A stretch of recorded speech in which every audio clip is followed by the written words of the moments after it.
తెలుగు వంటలు వినోద్ ఛానల్కి స్వాగతం. ఈరోజు మనం గోంగూర పచ్చడి ఎలా చేసుకోవాలో చెప్తానండి.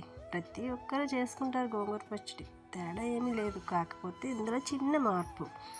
ఎందుకంటే ఇందులో చూడండి, నేను ఎండుమిర్చి, కరివేపాకు, కొంచెం వెల్లుల్లి రబ్బలు, మినప్పప్పు కొద్దిగా, 2 మెంతులు వేసి వేయించానండి. వాటిని తీసి ముందు మిక్సీ జార్లో పెట్టేసి పౌడర్ చేసేసాను. ఈ పౌడర్ని పక్కన పెట్టేసి గోంగూర నేను తోటలో నుండి, మా ఆఫీస్ పక్కనే తోట ఉంది, ఆ తోటలో వేరుకొని తీసుకొచ్చాను. పుల్ల గోంగూర బాగుంటుంది, చాలా పుల్లగా ఉందండి గోంగూర. ఇది వరకు వండాను, కానీ ఇప్పుడు పచ్చడి చేస్తున్నాను.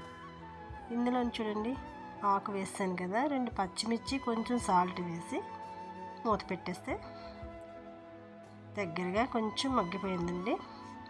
ఈ మగ్గిపోయిందంతా వాటర్ దిగుతుంది చూడండి.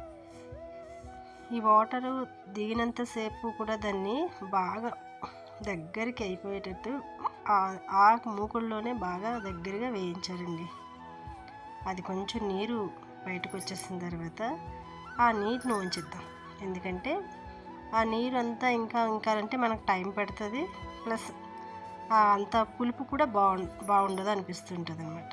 దీన్ని ఏం చేశానంటే కళాయిలోనే చిన్న అంబలి దస్తా, దాన్ని ఏమంటారంటే రాతిదండి, ఇనుపది కాదు అది, దాంట్లో వేసి ముందు అది దాంతో దంచేసిన తర్వాత ఆ దస్తాలో వేసి దాన్ని దంచేసానండి.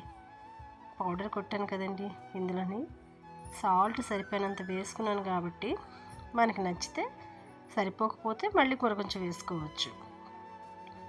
అదంతా పౌడర్ అంతా అందులో వేసేసి దంపేసాను. చూడండి, ఇది రోట్లో దంపానండి, మిక్సీలో వేయలేదు. రోట్లో దంపేసిన తర్వాత చిన్న చేంజ్ ఏంటంటే నీరుల్లిపాయలండి ఇందులో వేసి దంచేది. అందుకోసమే గోంగూర పచ్చడి చేసుకుంటాం, కానీ ఇలా కూడా చేసుకుంటే ఎంత బాగుంటుందో చూద్దరు. కానీ మీరు తయారు చేసి చూసుకుంటే మీ టేస్ట్ తెలుస్తుందండి. ఈ నీరుల్లిపాయ కూడా అందులో వేసి దంచేసాను. ఇదేంటంటే మనం కొంచెం నీళ్ళు వంపేసి ఆయిల్లో వేయించడం వల్ల ఈ పచ్చడి ఎన్ని రోజులైనా నిల్వ ఉంటుందండి. కొంచెం బయట కాకుండా ఫ్రిడ్జ్లో పెట్టుకుంటే వాటర్ తగలకుండా చాలా బాగుంటుంది. ఇది అన్నంలోకి, వేడి అన్నంలోకి అయితే చాలా రుచిగా ఉంటుందండి. అందులోని వేసుకొని వేడివేడిగా తింటే బాగుంటుంది. ఇంకా అట్లు కానీ, ఇడ్లీ కానీ మనం వేసుకుంటాం కదండి, వాటిల్లో కూడా ముంచుకుంటే చాలా టేస్ట్గా ఉంటుంది. ఇది కొంచెం కష్టం అనిపించినా చేసుకొని చూడండి, చాలా టేస్ట్గా ఉంటుంది. ఇందులో ఈ పచ్చడి అయిపోయిన తర్వాత నేను పచ్చి నూనె వేసి పెట్టేస్తానండి, చాలా టేస్ట్గా ఉంటుంది. ట్రై చేసి చూడండి.